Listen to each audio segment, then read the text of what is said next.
యువతకు ప్రపంచ స్థాయి విమానయాన శిక్షణ, ఉపాధి అవకాశాలు రాజమండ్రి మదరపూడిలో జార్విష్ ఏవియేషన్ అకాడమీ ఆధ్వర్యంలో 100 కోట్ల వ్యయంతో అత్యాధునిక ఫ్లైట్ ట్రైనింగ్ ఆర్గనైజేషన్ ఏర్పాటు చేస్తున్నట్లు రాజమహేంద్రవరం పార్లమెంట్ సభ్యురాలు దగ్గుబాటి పురంధేశ్వరి తెలిపారు. ఆంధ్రప్రదేశ్ రాష్ట్రంలోనే తొలి ఫ్లైట్ ట్రైనింగ్ ఆర్గనైజేషన్ గా ఇది నిలవబోతుందని ఆమె పేర్కొన్నారు. మదరపూడిలో జార్విష్ ఏవియేషన్ అకాడమీ ఆధ్వర్యంలో ఏర్పాటు చేయనున్న పైలట్ ట్రైనింగ్ సెంటర్ కు భూమి పూజ శంకుస్థాపన కార్యక్రమం ఘనంగా నిర్వహించారు. ఈ సందర్భంగా ఎంపీ దగ్గుబాటి పురంధేశ్వరి మాట్లాడుతూ దేశ విమానయాన రంగ అభివృద్ధిలో ఇది ఒక కీలక ముందడుగు అని అన్నారు. సుమారు 6 నెలల్లో ఈ శిక్షణ కేంద్రాన్ని అందుబాటులోకి తీసుకురావాలని లక్ష్యంగా పెట్టుకున్నట్లు తెలిపారు. తొలి దశలో సుమారు 30 మంది శిక్షణార్థులకు శిక్షణ అందించినట్లు తెలిపారు. ఉడాన్ పథకం ద్వారా విమాన ప్రయాణాన్ని సామాన్య ప్రజలకు కూడా అందుబాటులోకి తీసుకువచ్చినట్లు వివరించారు. రాజమండ్రిలో ఒక అద్భుతమైనటువంటి కార్యక్రమం.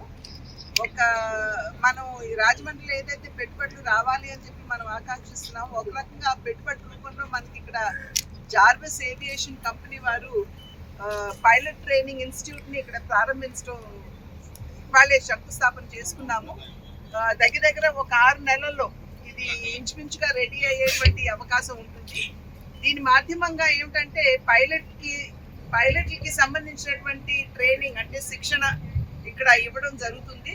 ప్రతి బ్యాచ్ లో కూడా 30 మంది దగ్గరగా పైలట్ ట్రైనింగ్ తీసుకునేటువంటి అవకాశం ఉంటుంది. ఇవాళ చూసినట్లయితే 2014 సంవత్సరానికి ముందు దేశంలో ఒక 74 ఎయిర్పోర్ట్లు మాత్రమే మన దేశంలో ఉంటే, నరేంద్ర మోడీ గారు ప్రధాని అయిన తర్వాత ఈ 10 సంవత్సరాల కాలంలో ఆ సంఖ్య పెరిగి ఇవాళ 166 ఎయిర్పోర్ట్లు దేశవ్యాప్తంగా కూడా ప్రారంభించుకోవడం జరిగింది. ఇది ప్రధానంగా ఉడాన్ కార్యక్రమం కింద. ఎందుకంటే సామాన్యులు కూడా విమానయానం అనేది కేవలం ధనికులకి మాత్రమే కాకుండా అది పేదవారికి కూడా అందుబాటులో తీసుకురావాలి అనేటువంటి ఆలోచనతోటి ఈ ఉడాన్ కార్యక్రమాన్ని తీసుకొచ్చి ఈ Tier 2, Tier 3 సిటీస్ ఏవైతే ఉంటాయో, పట్టణాలు ఏవైతే ఉంటాయో వాటిని కూడా కనెక్ట్ చేసేటువంటి ప్రక్రియ నరేంద్ర మోడీ గారు చేపట్టడం జరిగింది. కనుకనే ఇవాళ దగ్గర 166 ఎయిర్పోర్ట్లు దేశవ్యాప్తంగా కూడా మనం చూస్తున్నాము. అది మాత్రమే కాకుండా 2014 సంవత్సరానికి ముందు 6 ఎయిర్లైన్స్ మన దేశంలో ఉన్నట్లయితే ఇవాళ సంఖ్య పెరిగి 9 ఎయిర్లైన్స్ ఇవాళ మన దేశంలో ఉన్నాయి. కనుక ఎయిర్లైన్స్ పెరుగుతున్నటువంటి నేపథ్యంలో కూడా ఈ పైలట్ల సంఖ్య కూడా పెరగవలసినటువంటి అవసరం ఉంది. వారి ఆ యొక్క నైపుణ్యాన్ని కూడా అందుబాటులో తీసుకురావాల్సినటువంటి అవసరం ఉంది. కనుక దాని దృష్ట్యా జార్విస్ వాళ్ళు ఎక్కడ పెట్టాలా అని ఆలోచిస్తున్నటువంటి సందర్భంలో రాజమండ్రి అనువుగా ఉంటుంది అనేటువంటి భావన.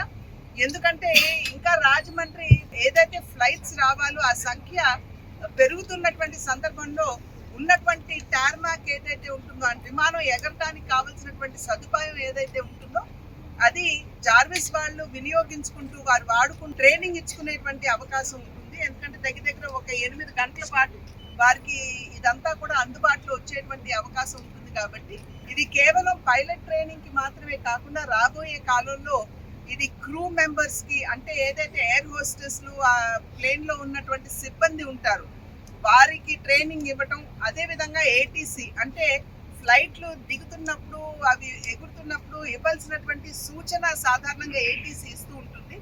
కనుక ఆ ట్రైనింగ్ కూడా ఇక్కడ ఇచ్చేటువంటి అవకాశం ఉంటుంది. కనుక ఇది కేవలం పైలట్ ట్రైనింగ్ మాత్రమే కాకుండా అలైడ్ ఫీల్డ్స్ ఏదైతే ఉంటాయో, అంటే విమానయానం మీద ఆధారపడినటువంటి రంగాలు ఏవైతే ఉంటాయో వాటికి సంబంధించినటువంటి స్కిల్ ట్రైనింగ్ కూడా, నైపుణ్యాభివృద్ధి కూడా ఇక్కడ జార్విస్ వాళ్ళు ఇవ్వడం జరుగుతుంది.